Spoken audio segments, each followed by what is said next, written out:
Magnetic electrogravitic nuclear reaction. He produces effects such as the jellification of metal turning into jelly, with almost little or no heat, or even cooling down in that process. There was this blast of warm air. It wasn't hot. And we've got a number of other supporting pieces of evidence, like, for example, Ebna Sintron, who's one of the people that was standing in the hole, and she's holding onto the steel beam literally within an hour of when the hole came. So that means it can't have been hot. If the fire was so intense and stuff like that, where this plane crashed supposedly, how people could be standing right in that hole? Well, that's where they were. They were there because there was no other place to go. Well, listen, this photo speaks for itself. You took a rat tail file, put it between two wooden boards, put it in there, it lit up just like, remember the old incandescent light bulb? Bathtub, it would have ruptured the walls, resulting in the entire flooding of lower Manhattan, but the walls were not ruptured.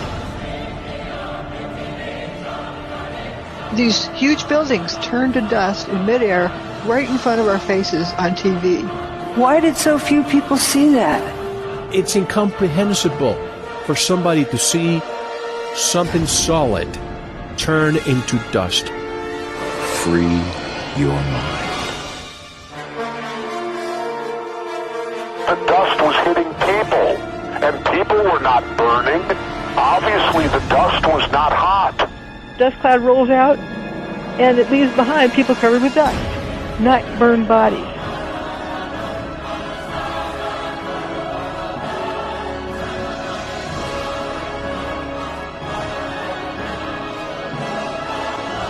Why not the trees? Why not the building? How do you explain that? The cars burn, the paper doesn't.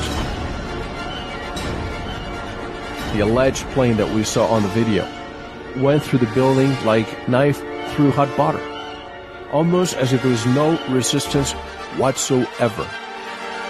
What I can say for certain is a normal airplane did not hit a normal wall.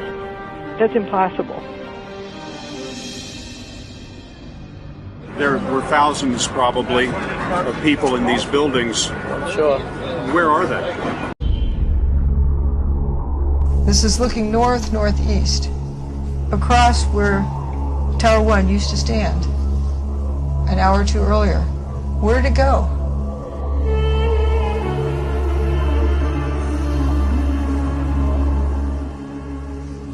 From this down to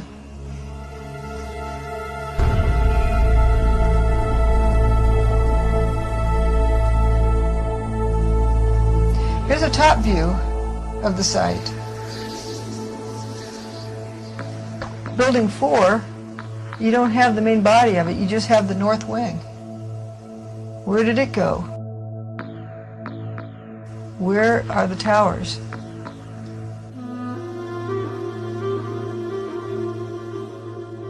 Bankers Trust is 40 stories, so we're missing 60 or 70 stories. And there's another hole up here.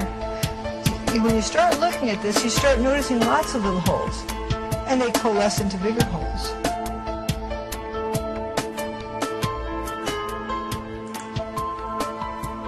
So if we look at all of these grouped together, lift off a few of the wheat checks that are laying over the top of them, we can look down into that hole and climb down into it. We're climbing down into the basement of the second tower, and to me it looks that these folks are walking through a puddle of water. This one turns out there's a roof flap hanging over it, but it's still the cylindrical cutout. This one looks like a larger diameter, but what caused those round holes? We have this cylindrical cutout in the middle of Liberty Street. You notice this outer wall is sort of leaning back, and it's got a cutout missing that lines up with that hole. Kind of interesting. We look down into that hole. It's just what caused the hole? It's open. We also notice these different sub-levels have the reinforced concrete bars sticking out of it. And this piece of I-beam is pretty fascinating. It looks like it just withered away to nothing. It's eroded to nothing, thinned out. And there's another hole up here. So here we have WTC-3, also known as the Marriott Hotel. Right after WTC-2 was destroyed, had this big gouge out of it. Vertical slice separating the southernmost edge of it. This was before Tower 1 was destroyed, and when Tower 1 was destroyed, the rest of this building went away. And we have these 3 wheat checks stabbed into the pavement. And here is what's left.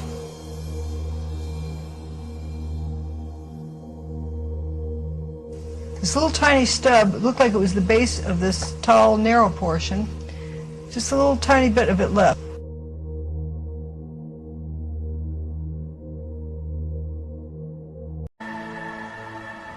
Events occur.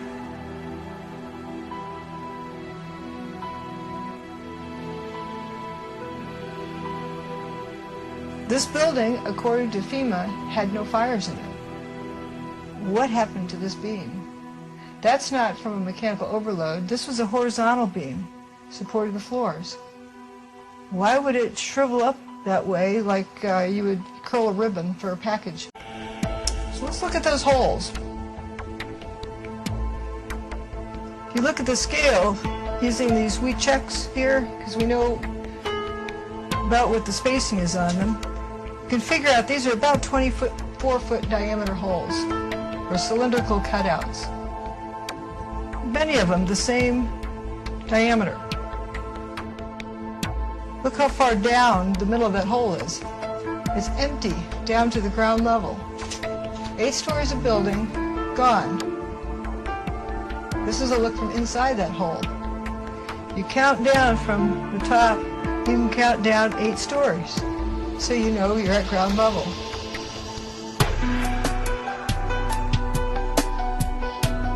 Then we have building 5 that was over in the northeast corner. Nice round cylindrical holes. This one turns out there's a roof flat. There it is. That's the inside of building 6.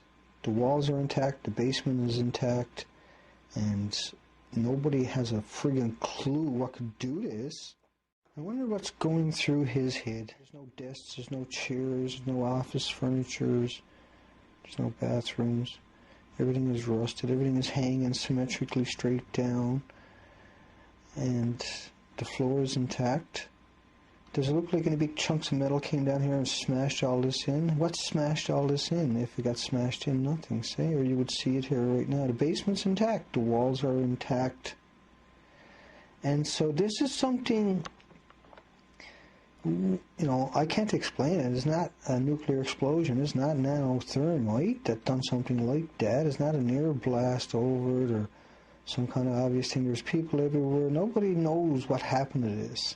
It's a big friggin' mystery. And it's certainly not here. And don't know what that is. Is it a car, truck? I call it the what's it car. This vehicle is sitting on top of this one. Why is it so rusted? This is the day after 9/11. Look at these 2 cars placed on top of one another. I think when you think about the impact that these planes must have had, it's hard to visualize. And after the fire stopped, we noticed the cars were all rusted in this lot. Then there's cars over on FDR Drive that had another peculiar pattern to them. This door looks like it just wilted, and the frames for the windows flopped over. I don't know what happened to his front tire, but it looks like he still has the steel belting of the tire in it, so he had radial tires. Fires don't cause steel to melt. And we have various other interesting patterns. This vehicle was parked a building away on the other side of the post office. What happened to it? If it had debris fall through it, why isn't the roof destroyed. The sides eaten out, wheels eaten. 9 people have been found alive at the scene. The most miraculous story, that of a Port Authority policeman named John McLaughlin. He was on the 82nd floor of one of the towers when the building collapsed. He says he rode the debris to the ground, and incredibly, he only suffered 2 broken legs and some broken ankles.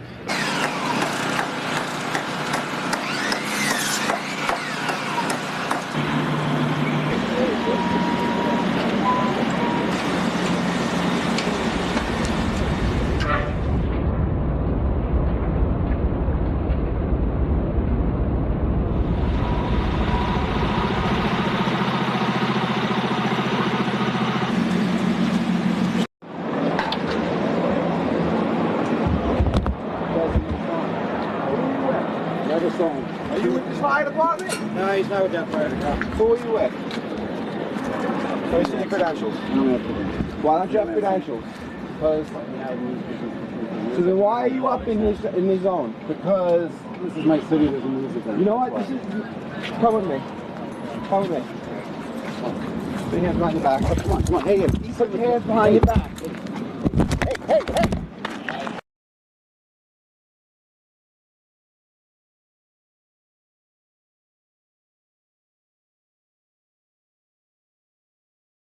Pretty much like, hey, we're not against you, we're with you.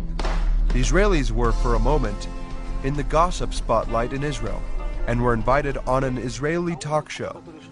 And at that point, we were taken for another round of questioning, this time related to our allegedly being members of Mossad. The fact of the matter is, we are coming from a country that experiences terror daily. Our purpose was to document the event. The 5 Israelis were detained for 10 weeks and finally deported on immigration violations after the FBI cleared them of any involvement in 9/11. The details of the Israelis who worked for the moving company were not well reported to the rest of the country, and little known is the stories of the vans which were stopped with explosives found in them, as well as vans which were reportedly blown up. Reports of vans packed with explosives were confirmed at the World Trade Center on September 11, 2001.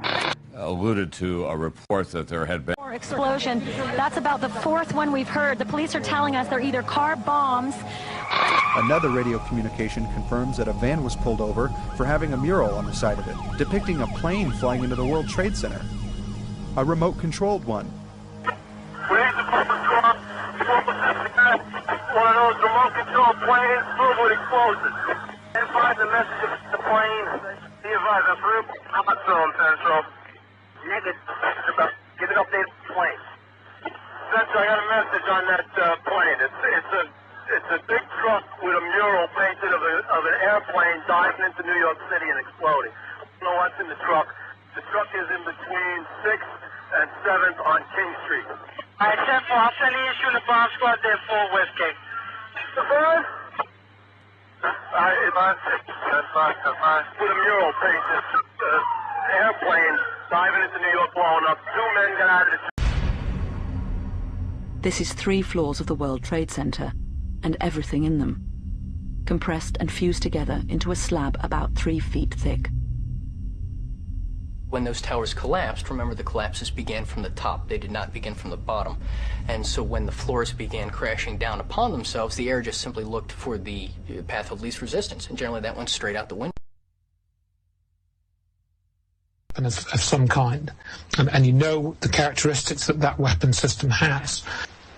But what's in Dr. Wood's book, when you've been through it and you've seen how it's constructed and how the data is put together, it actually changes the way that you think, and that's even more dangerous to the powers that be, because once you adapt and change your mode of thinking, then you become, it's like building up an armory. You become resistant to psychological operations, or you become more resistant to it. If you truly study what's in that book and you truly kind of take it into your understanding, and your way of thinking, then you can begin to see that you're surrounded by psychological operations. It's just everywhere you look. But then what we were discussing earlier today is the cover-up itself. And the way that that is still... Never did in anybody's thought process about how to protect America did we ever think that the evildoers would fly not one, but 4 commercial aircraft into precious U.S. targets. Never. Steve, I don't think anybody could have predicted that these people would take an airplane and slam it into the World Trade Center, take another one and slam it into the Pentagon.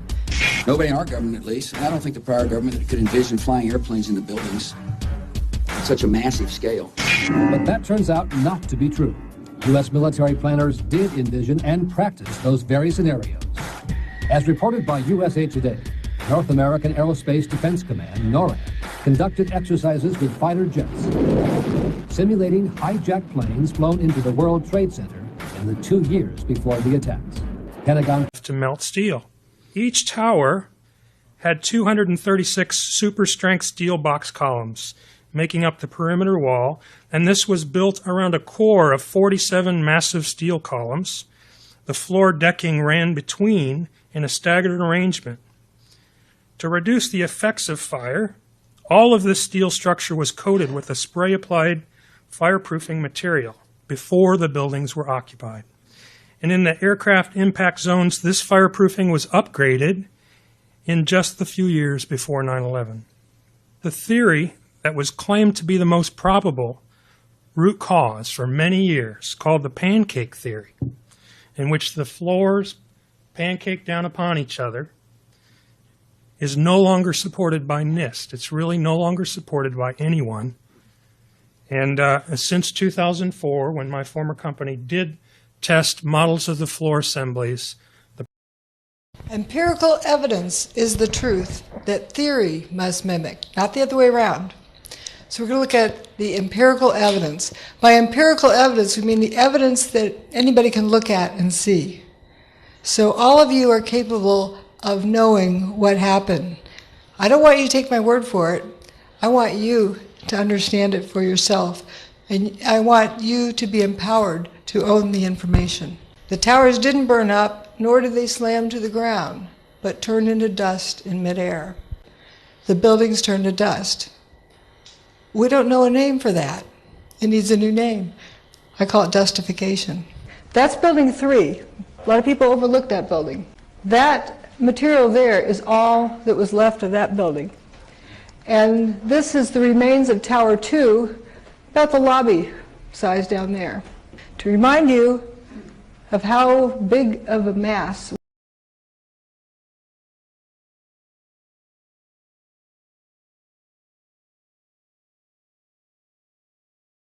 Is there one artifact that stands out for any particular reason for you? I think the lack of artifacts stands out to me quite a bit. I think the fact that I haven't seen a door, I haven't seen a phone, I haven't seen a computer, I haven't seen a doorknob, I think that stands out. But for the things that we have seen, every now and then we'll come across a stuffed animal that might have been on somebody's desk, pictures that were on people's desks that we're trying to restore.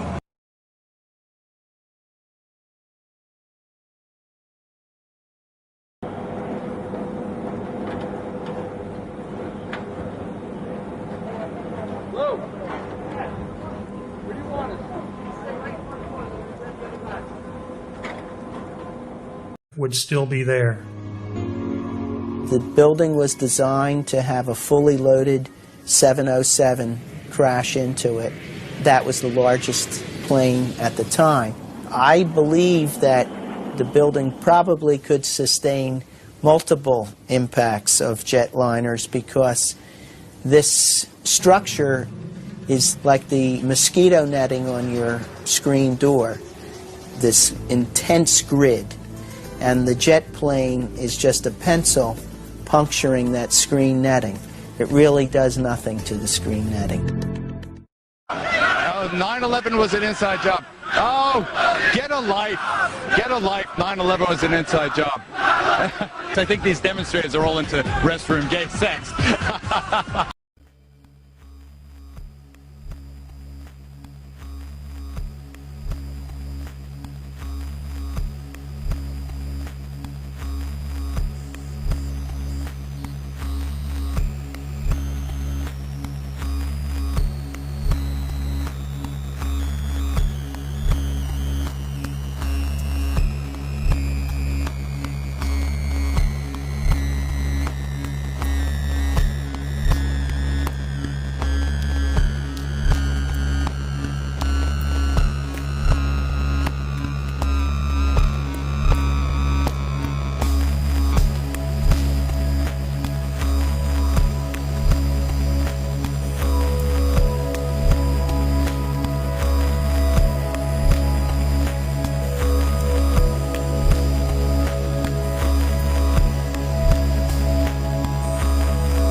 you wanted to pull the cover over, the wool over the public's eyes, it would be real easy if you had technology that the public did not really know about, and you were to use that in a false flag operation, and then put out whatever cover story you wanted to, and no one could effectively refute you, because we don't know about these technologies. Also, I would simply ask you this. This is from frames from the field. These are the steel columns, and you notice they don't fall over, they just disintegrate and blow away. Now, what causes that?